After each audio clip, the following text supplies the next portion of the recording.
과일은 익으면 빨갛게 익든 노랗게 익든 익습니다. 다 익어야 그렇게 빨갛게 익든 노랗게 익든 익어요. 우리의 신앙과 인격도 자라면 익습니다. 우리는 신앙이 자라서 좋은 사람을, 익어가는 사람을 신앙이 좋은 사람이라고 말하고, 또 인격이 자라서 익은 사람을 인격이 훌륭한 사람이라고 말합니다. 그러면 우리는 어디까지 자라야 할까요? 우리의 신앙과 인격이 어디까지 자라면 주님께서 그 정도면 됐다라고 말씀하실까요? 우리의 신앙과 인격은 자라도 끝이 없는 것입니다. 신앙도 계속 자라야 하고 우리의 인격도 계속 자라야 합니다. 주님을 충분히 닮기까지 자라야 합니다. 따라서 우리는 자라기 위해서 날마다 힘써야 합니다.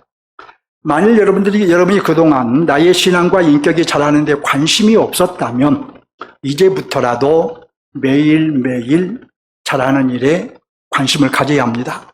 나의 신앙과 나의 인격이 작년보다 올해는 더 자라야 하고 또 올해보다 내년에는 더 자라기 위해서 목표를 세우고 힘써야 합니다. 만일 자라는데 관심이 없고 그저 그동안 신앙생활 했던 것처럼 그렇게 신앙생활 한다면 그 결과가 어떻게 될까 한번 생각을 해보심도 좋을 것 같아요. 자, 오늘은 왜 자라야 하는지 그리고 자라기 위해서 우리에게 필요한 것이 무엇인지 깨닫기 바랍니다. 자, 본론으로 들어갑니다. 고린도 교회는 믿음이 강한 자들이 문제였습니다. 그들은 브레이크가 없어서 경거망동했습니다.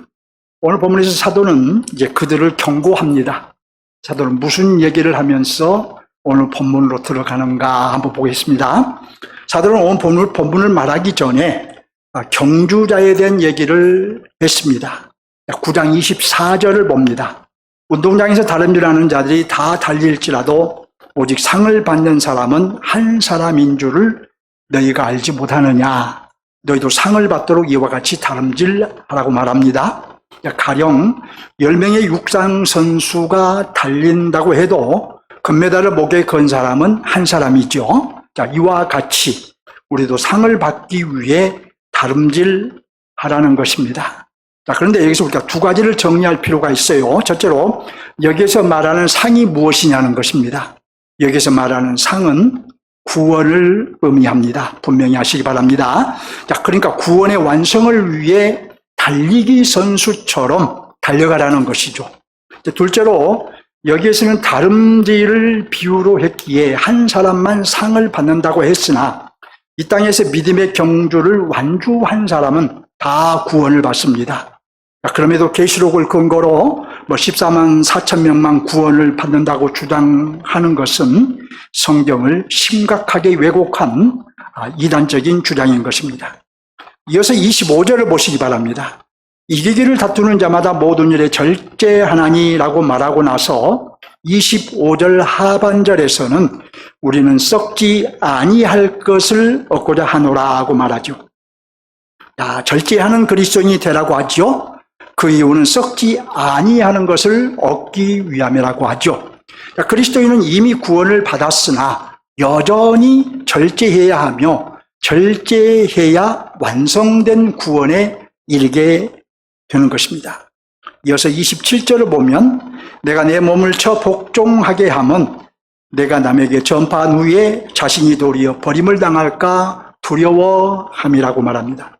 사도 자신도 자유와 권리를 포기하는 절제된 삶을 살았는데 그 이유는 자신도 완성된 구원에 이르기 위함이라는 말입니다. 사도는 절제의 필요성과 중요성을 말한 것인데 이는 오늘 본문으로 들어가기 위해서 오늘 본문으로 이어가기 위해서 절제의 중요성과 필요성을 말한 것입니다. 이제 본문으로 들어갑니다. 사도는 오늘 본문에서 절제하지 않으면 안 되는 이유를 출애굽 세대를 예로 들어서 말합니다. 광야에서 절제하지 않은 이스라엘 백성들의 얘기를 함으로 고린도의 강한 자들에게 절제하지 않으면 어떻게 되는지 경고한 것입니다. 고린도 교회의 강한 자들은 여러 번 말씀드린 대로 무엇이든 가하다라는 생각을 했습니다. 이미 예수님을 믿고 세례를 받고 성령과 성령의 은사를 받았으니 우리는 무엇을 하든 자신들의 구원에는 문제가 없다고 생각했던 것입니다. 자신들의 구원이 이미 완성된 것처럼 생각한 것이죠. 자, 그들의 이런 생각은 선을 넘어가게 했습니다. 절제하지 못하고 선을 넘어가서 경거망동하게 했습니다. 우상에게 바쳐진 고기는 먹어도 된다는 데서 멈추지 않고 심지어 우상숭배가 행해지는 신전에 가서 먹으며 우상숭배를 조장하기도 하고 고린도 사회의 영향을 받아서 성적으로 문란했던 것입니다. 그리스도 안에서 얻은 자유를 절제하지 못하고 지켜야 할 선을 넘어간 것입니다. 이로써 고린도 교회의 강한 자들은 약한 형제를 시험에 들게 했으니 이웃사랑을 실천하지 못한 것이고 또 우상숭배에 동참했으니 하나님 사랑을 실천하지 못한 것입니다. 그래서 사도는 그들을 경고하지 않을 수 없었던 것입니다. 자, 먼저 출애굽 세대처럼 구원의 완성에 이를 수 없다고 경고합니다.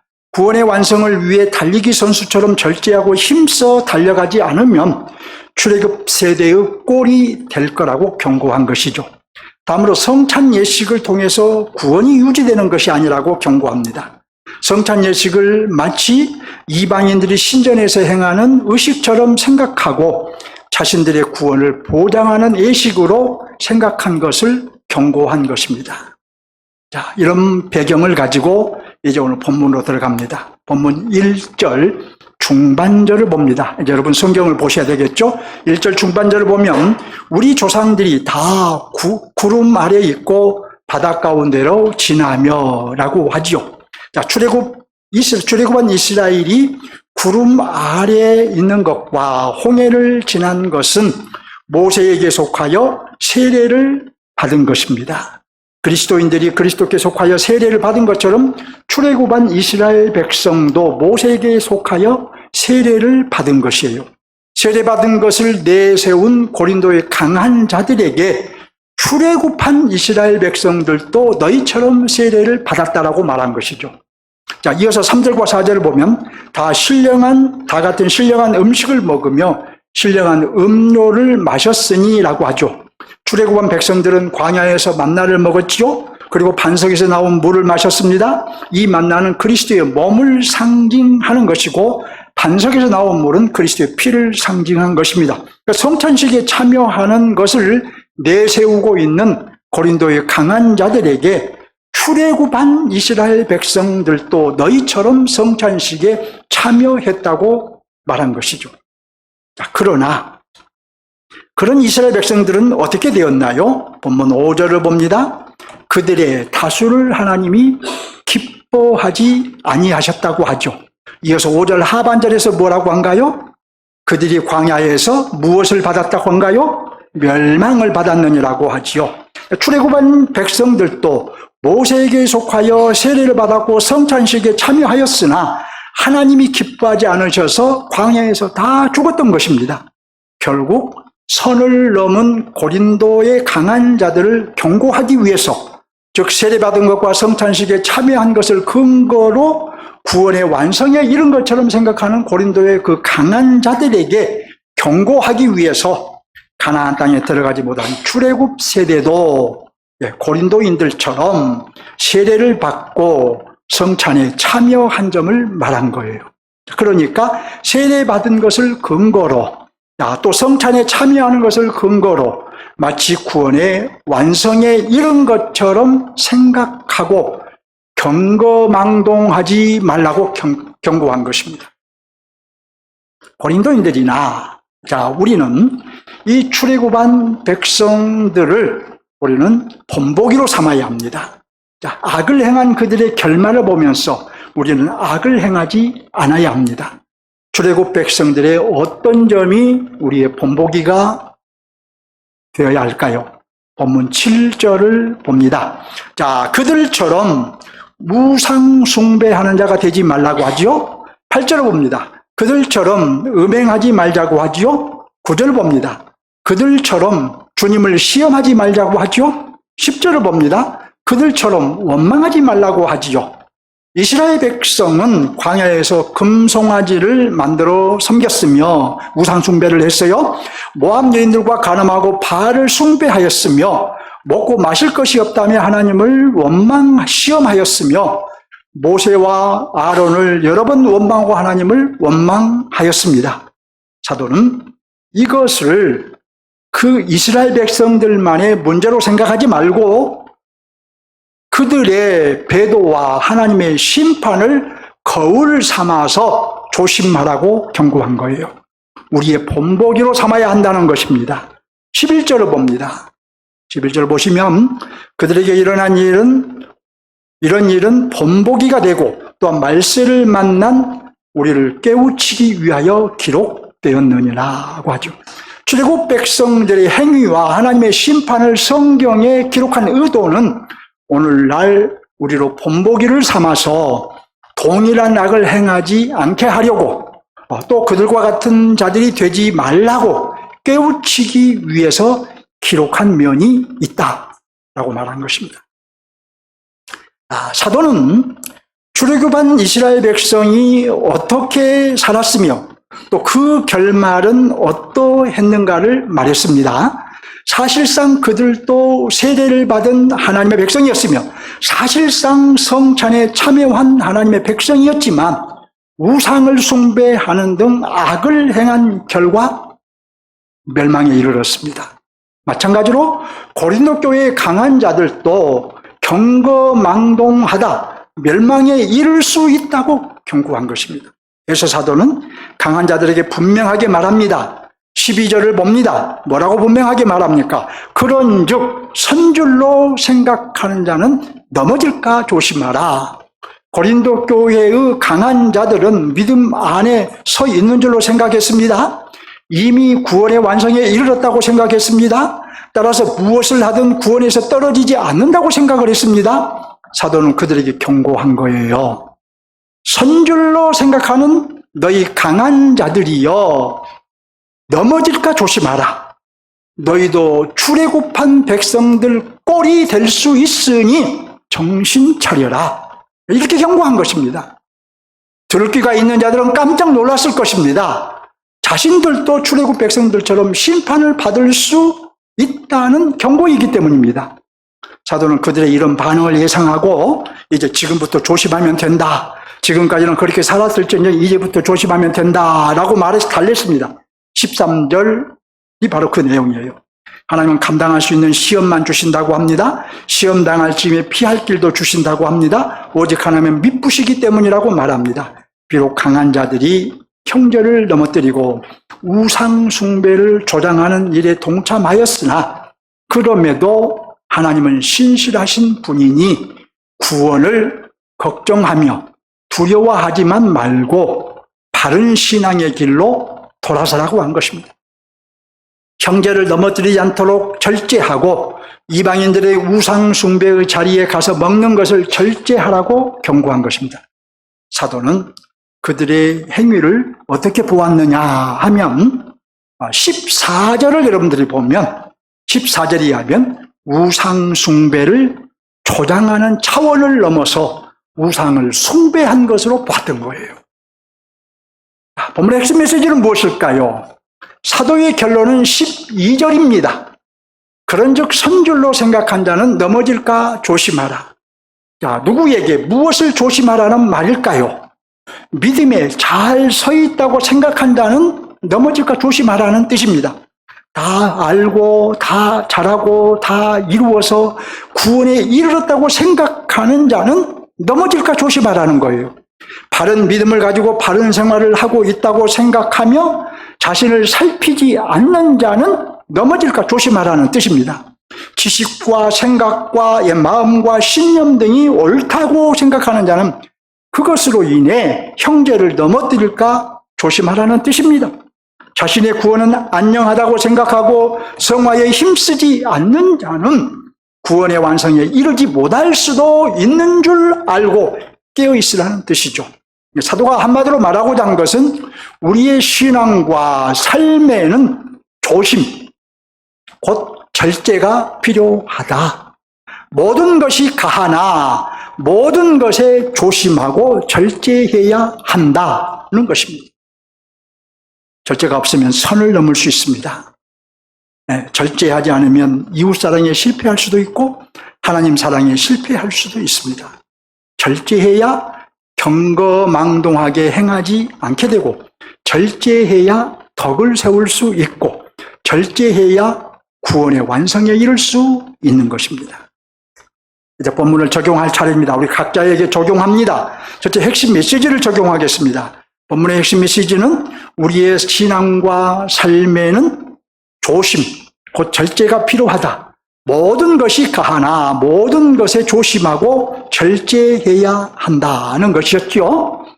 우리 그리스도인에게는 죄가 아니라면 모든 것을 할 수 있는 자유가 있으나, 그럼에도 모든 면에서 넘지 않아야 하는 선이 있는 것이고, 그 선을 넘지 않기 위해서는 반드시 조심, 곧 절제가 필요합니다. 사실 절제는 모든 사람에게 필요합니다. 세상 사람들에게도 필요합니다. 사도가 예를 든 대로 세상에 썩어질 것을 얻고자 하는 운동선수들을 보십시오.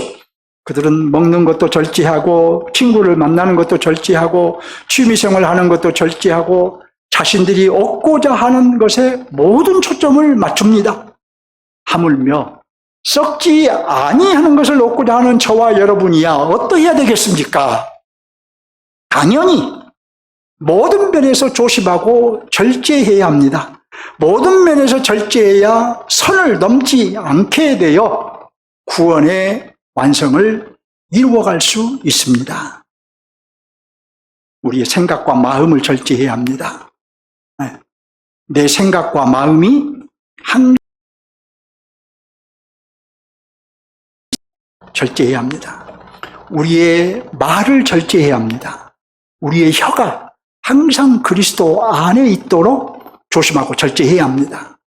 우리의 행동 거지 하나하나를 절제해야 합니다.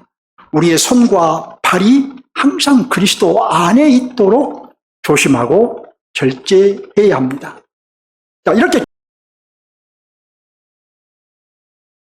있어야 성화가 되어가고, 성화가 되어가는 곳이 곧 구원의 완성을 이루어가는 것입니다. 절제하지 못해서 우리가 그리스도 밖에 있으면 성화되지 못하는 것이고, 성화되어 가지 못하면 구원의 완성을 이루어가지 못하는 것입니다. 우리의 절제는 성화를 위해 반드시 필요한 것입니다. 즉 구원의 완성을 위해 반드시 필요한 것입니다. 이제 구원의 완성에 대해서는 잠시 후에 다시 한번 말씀드리겠습니다. 고린도 교회의 강한 자들은 자신들의 구원의 완성을 위해서 조심 또는 절제가 필요했습니다. 출애굽한 이스라엘 백성들이 멸망한 그 죄들을 짓지 않기 위해서 정말 조심하고 정말 절제해야 했습니다. 자, 그렇다면 여러분, 우리는 무엇을 절제해야 할까요? 자, 우리도 뭔가 절제를 해야 되겠죠? 자, 고린도인들이 절제해야 되는 것처럼 이 21세기를 살고 있는 그리스도인으로서 우리의 구원을 이루어가기 위해서 특별히 우리가 조심하고 절제해야 할 것은 무엇일까요? 자, 저나 여러분이나 절제하지 않으면 구원을 완성하는 데 장애가 될 만한 것을 찾아서 그것을 절제하는 것은 굉장히 중요한 문제입니다. 오늘 말씀이 우리에게 강력하게 요구하는 거예요. 우리의 구원을 완성해 가는데 방해가 되는 것을 찾아서 절제하라는 것입니다. 두 가지 면에서 살펴보기 원합니다. 자, 첫째로 사상적인 면을 살펴보십시오. 자, 무슨 사상이냐고 묻는 분이 있을 수 있으나 고린도 교회가 당시의 사상이나 사회의 영향을 받았던 것처럼 우리도 이 시대의 사상이나 사회의 영향을 받고 있습니다. 우리가 산속에 들어가서 살지 않으면 어쩔 수가 없어요. 자, 사상적인 면에서 특별히 살펴봐야 할 것은 제가 그동안 기회 있을 때마다 말씀드렸듯이 대표적으로 포스트모던주의, 또 만몬주의, 가인주의입니다. 자, 그리스도인이라고 하면서, 내가 그리스도인이라고 하면서 하나님의 권위와 성경의 권위를 철저하게 인정하지 않는다면, 그래서 말씀에 순종하는 마음조차 없다면 그는 거듭난 그리스도인이 아니든 이미 포스트 모던주의에 물든 그리스도인입니다. 그는 심각성을 깨닫고 절제할 것을 찾아서 절제를 해야 합니다. 자, 혹시 여러분들 가운데 그런 사상이 담긴 책을 비판 없이 읽고 있지는 않나요? 또 그런 사상이 묻어있는 영화나 드라마를 분별 없이 보고 있지는 않나요? 드라마를 좋아하시는 분들은 지금 이런 드라마가 아주 많아요. 또 그런 사상을 가진 사람을 경계 없이 가까이 하고 있지는 않나요? 구원에서 멀어지지 않도록 그것들을 조심하고 절제해야 합니다. 말씀에 순종하지 않으려 하는 마음과 태도를 경계해야 합니다. 여러분, 사단은 항상 이마에 뿔을 달고 여러분에게 나타나지 않습니다. 마치 천사의 모습으로 가장하여 나타납니다. 그걸 잘 아셔야 돼요. 또 하나님보다 돈을 더 사랑해서 물질로 하나님 사랑, 하나님 섬김을 나타내지 못하고 있다면 바로 그는 만몬주의의 영향을 받은 그리스도입니다. 누구나 돈을 사랑하는 것이 본능에 가까운 것입니다. 예나 지금이나. 그럼에도 만몬주의의 영향으로 우리의 그런 돈 사랑하는 게 더욱 심화될 수 있어요. 우리 사회만 보아도 만몬주의가 온통 지배하고 있으며, 이것을 조금이라도 이상하게 생각하는 사람이 거의 없습니다.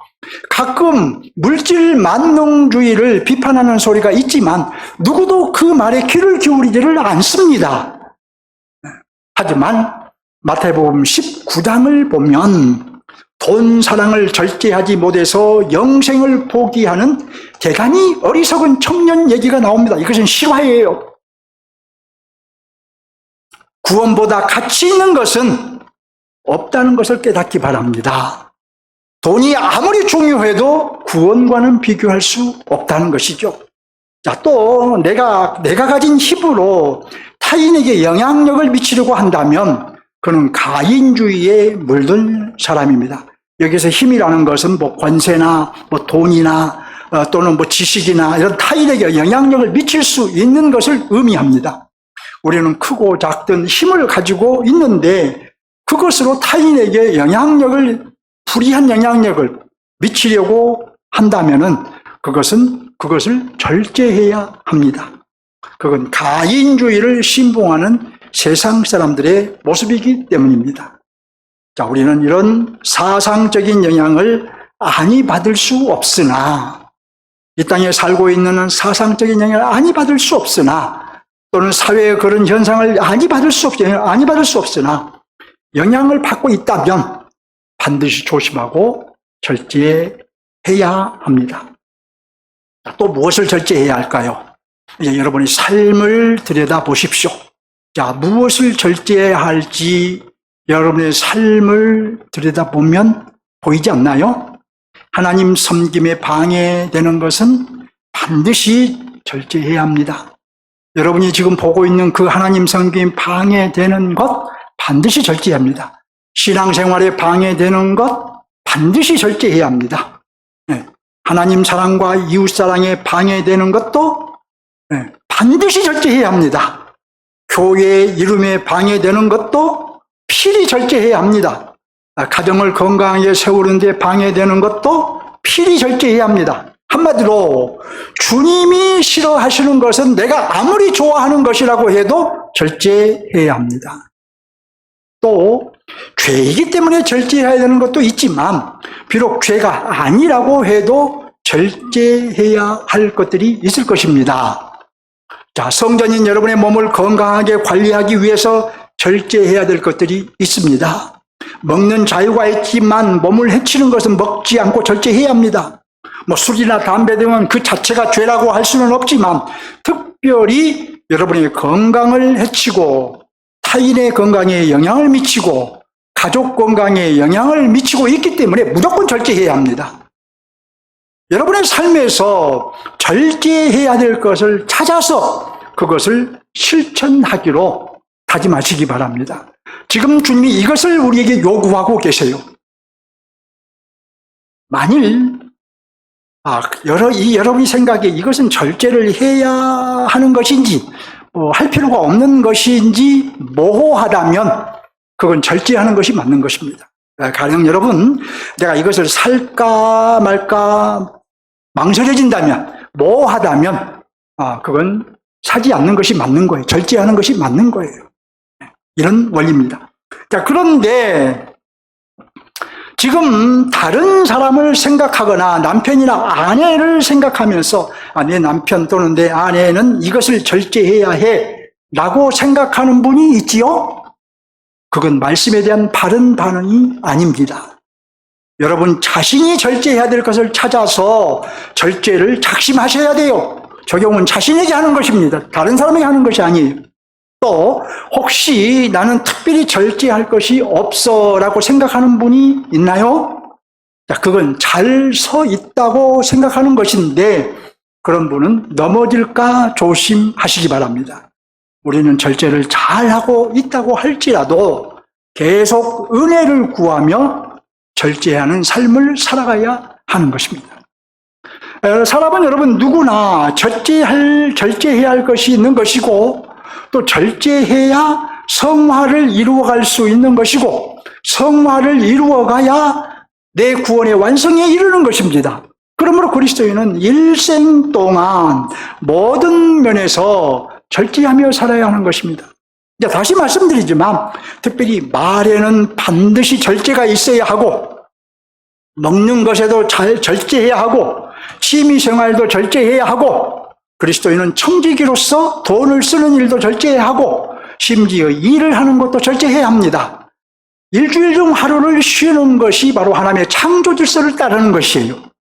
자, 우리는 그래서 이 절제라는 단어를 항상 생각하면서 살아야 되고 이 절제가 습관이 되어야 합니다.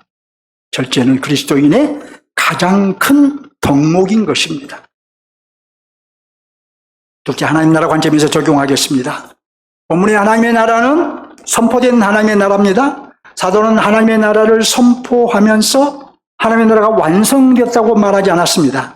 이미 구원받은 성도들에게 구원의 완성을 위해서 절제하라고 했습니다. 그러니까 절제를 통해서 구원을 완성해 가라고 한 것입니다. 따라서 본문이 보여주는 하나님의 나라는 어떤 나라일까요? 구원받은 주의 백성들이 자신의 구원을 이루어가는 나라인 것을 보여주고 있어요. 자, 저와 여러분은 하나님의 은혜를 힘입어 우리 각자의 구원을 이루어가야 한다는 것입니다. 자, 여기에서 우리에게 필요한 것은 구원론을 바르게 이해하는 거예요. 자, 구원론을 바르게 이해해야 절제를 통해서 구원을 이루어가야 한다는 것에 동의가 돼요. 또 구원론을 바르게 이해하면 누구도 예외 없이 구원을 이루어가야 한다는 말을 알게 됩니다. 또 서 있다고 생각하는 사람도 넘어질까 조심해야 된다는 것을 알게 돼요. 구원론을 바르게 이해해야. 신학적으로 우리의 구원은 예수 그리스도를 믿을 때 이미 받았으나 그러나 아직 완성되지 않았습니다. 따라서 구원의 풍성함을 누리고 있는 사람도 사실은 맛보기만 누리고 있는 것이에요. 자, 우리가 생명을 누리고 있어도 온전히 누리는 것이 아니고 맛보기만 누리고 있습니다. 평강을 누리고 있어도 역시 맛보기만 누리고 있는 것입니다. 기쁨을 누리고 있어도 역시 맛보기만 누리고 있는 것입니다. 임마누엘을 누리고 있어도 역시 우리는 맛보기 정도로만 누리고 있는 거예요. 주님이 제일 임하셔야 우리의 구원이 완성되고 그 구원의 풍성함을 온전히 누리게 되는 것입니다. 그런데 문제는 이 구원에 대한 불안이에요. 어떤 분은 자신이 완성된 구원에 이를지 불안할 것입니다. 확신을 갖지 못할 것입니다. 여러분, 무엇이 정답일까요? 한편으로는 안심하셔도 됩니다. 다른 한편으로는 절대 안심하시면 안 됩니다. 첫째로, 왜 한편으로는 안심해도 될까요? 자, 우리의 구원은 우리의 행위로 이루어지는 것이 아니라 하나님께서 아들의 죽음과 부활을 통해서 이미 이루셨으니, 그런즉 하나님께서 완성하실 것이기 때문에 안심하셔도 됩니다. 이런 면에서 우리의 구원은 예정되었던 것입니다. 이것이 예정론이에요. 자, 이렇게 우리의 구원은 예정된 구원이기에 하나님께서 우리를 최종 구원회로 이끌어 가십니다. 하나님께서는 우리의 부족함이 있다는 것을 아시고, 저와 여러분에게 부족함이 있다는 것을 아시고, 그럼에도 우리에게 부족함이 없는 새 몸을 주셔서 최종 구원에 이르게 하십니다. 이것이 성도의 견인론입니다. 구원의 예정과 성도의 견인은 성경의 가르침이에요.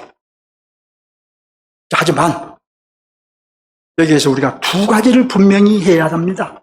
첫째로, 예정론과 성도의 견인만 말하고 말면, 여기서 끝나고 말면 한 번 구원은 영원한 구원이라는 구원파가 되고 맙니다.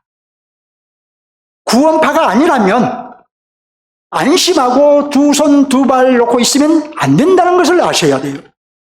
둘째로, 예정론과 성도의 견인론은 무조건 믿는다고 나에게 적용되는 것이 아닙니다. 하나님이 나를 구원하기로 예정하셨다는 이 예정론과 성령께서 나를 최종 구원으로 이끌어 가신다는 이 성도의 견인론이 나에게 적용되기 위해서는, 여러분에게 적용되기 위해서는 내 주관적인 확신으로 적용되는 것이 아니고 객관적인 근거가 있어야 하는 거예요. 주목하시기 바랍니다. 무엇이 객관적인 근거일까요? 무엇을 근거로 예정론과 성도의 견인론을 의심 없이 믿어도 될까요? 지금 내 마음과 생각이 하나님을 의존하고 하나님의 뜻에 순종하려는 의지가 있느냐 하는 것이에요. 의존과 순종에 실패했을 때에도 찔림과 두려움과 떨림으로 새롭게 은혜를 구하며 하나님을 의존하고 하나님의 뜻에 순종하려는 의지와 결단이 있느냐는 것입니다. 이 의지와 결단이 여러분에게 확실히 있다면 여러분은 구원받기로 예정된 사람이고 성도의 견인이 보장된 사람입니다. 그러니 이제부터라도 의지와 결단을 분명히 보이므로 예정론과 성도의 견인론을 믿고 여러분에게 적용되는 줄 알고 구원의 확신을 가지시기 바랍니다. 둘째로, 왜 다른 한편으로는 우리의 구원을 안심하면 안 될까요? 우리의 구원을 좀 더 세분해서 이해하게 되면 왜 안심하면 안 되는지 알 수 있고, 또 제가 앞에서 유보했던 구원의 완성에 대해서도 이해할 수가 있습니다. 자, 우리의 구원은 과거에 예수 믿을 때에 이루어졌다고 말씀드렸죠? 또 우리의 구원은 미래에 주님이 오실 때에 완성됩니다. 자, 그러면 여러분에게 묻겠습니다. 우리의 구원이 현재, 과거에는 이루어졌고 미래에는 완성된다면 이 현재에는 어떤 상태일까요? 과거에 이루어진 우리의 구원이 현재에는 미래의 완성을 향해서 가고 있는 것입니다. 따라서 우리의 구원은 현재에는 이루어지고 있는 거예요. 그러니까 우리의 구원은 과거에 이루어졌고 현재에는 이루어지고 있고 미래에는 완성되는 것입니다. 우리의 구원이 과거에 이루어졌고 미래에 완성되었다라는 것을 우리가 분명히 이해하는 것은 우리의 구원은 예정된 구원이고 또 끝까지 견인될 구원이라는 의미예요. 따라서 우리로 구원의 확신을 갖게 합니다. 과거에 이루어졌고 미래에 완성된다. 하나님이 우리를 구원하셨고 미래에 완성하실 것이다. 이 진리는 우리라고 확신을 갖게 해요. 그러므로 아까 말씀드린 대로 여러분에게 의존과 순종의 의지가 있다면 여러분의 구원을 안심하셔도 되는 거예요. 확신을 가져도 되는 거예요. 자, 반면에 우리의 구원은 현재에 이루어지고 있다라는 것은 현재의 구원을 이루어가는 삶을 살아야 한다는 의미예요. 자, 우리가 성화에 힘써야 된다는 의미입니다. 자, 그러므로 우리는 구원파처럼 우리의 구원을 안심하면 안 되는 것입니다. 두 손 두 발 놓고 안심하면 안 된다는 거예요. 깨어 있어야 된다는 말이죠. 긴장을 풀면 안 된다는 말이죠. 자, 그래서 한편으로는 우리의 구원을 안심해도 되고 다른 한편으로는 우리의 구원을 붙잡기 위해 긴장해야 한다고 말씀을 드린 거예요. 사도 바울이 그렇게 말했습니다. 로마서 8장 29절에는 누구도 우리를 예수 그리스도 안에 있는 하나님의 사랑에서 끊을 수 없다고 하며 안심하고 구원의 확신을 가질 것을 말합니다. 자, 또 반면에 에베소 6장 10절 이하에서는 하나님의 전신 갑주를 입고 깨어서 영적인 싸움을 하라며 구원판처럼 안심하지 말고 영적인 싸움을 해야 한다고 말합니다. 그리고 오늘 본문에서도 출애굽한 이스라엘을 예로 들어서 구원의 완성에 이르지 못하는 일이 없도록 하라고 경고하고 있습니다. 자, 그러니까 우리는 누가 뭐라고 해도 구원의 확신을 갖되 하나님을 의존하고 순종하려는 의지가 분명해야 합니다. 구원의 확신만 가지면 안 돼요. 구원의 확신을 갖되 내가 하나님을 의존하려는 의지, 내가 하나님의 말씀에 순종하려는 의지가 있어야 됩니다. 또 우리는 누가 뭐라고 해도 지금도 구원을 이루어 가야 하는 줄 알고 긴장해서 성화의 싸움을 싸워야 합니다. 구원파처럼 두 손 두 발 놓고 있으면 안 된다는 거예요. 자, 한편으로는 이미 구원을 받았다고 믿고 감사해야 되겠죠? 그러나 다른 한편으로는 두려움과 떨림으로 우리의 구원을 이루어 가야 한다는 것입니다. 자, 다시 말씀드립니다. 달리 믿지 말고 이렇게 믿으시기 바랍니다. 유튜브를 보면서 홀로 현혹되지 마시기 바랍니다. 우리는 과거에 이미 구원을 얻었으나 이 구원은 미래에 완성될 것이며 현재에는 완성되어 가고 있는 것입니다. 그런즉 하나님을 의존하고 하나님의 뜻에 순종하려는 의지가 있다면, 여러분에게 이 의지가 있다면 구원의 확신을 가지십시오. 더 이상 불안해하지 마십시오. 설사 실패해도 의지가 분명하다면 구원에서 떨어질까 걱정하지 마십시오. 아울러 은혜를 힘입어 깨어서 성화의 싸움을 싸우십시오. 구원파처럼 안심하지 말고 하나님을 의존하고 하나님의 말씀에 순종하기를 구하십시오. 본문에서 사도가 절제하라고 말한 것도 결국 성화의 싸움을 싸우라는 거예요. 출애굽한 이스라엘 백성들을 예로 들어 본보기로 삼으란 거예요. 성화의 싸움을 싸우지 않으면, 지금 구원을 이루어가지 않으면 최종 구원에 이르지 못할 수도 있다라고 경고한 거예요. 결론적으로 하나님 나라 관점에서 어떤 점을 적용하라는 말인가요? 날마다 자신의 구원을 이루어가는 삶을 살라는 것입니다. 한편으로는 구원으로 인해 기뻐하고 감사하면서 살되, 다른 한편으로는 깨어서 성화의 싸움을 싸우며 살라는 것입니다. 말씀을 맺겠습니다. 사도 바울은 조심, 곧 절제를 강조했지요. 절제하는 삶으로 구원을 완성해 가라고 했지요. 우리의 신앙과 삶에는 절제가 필요하다는 것입니다.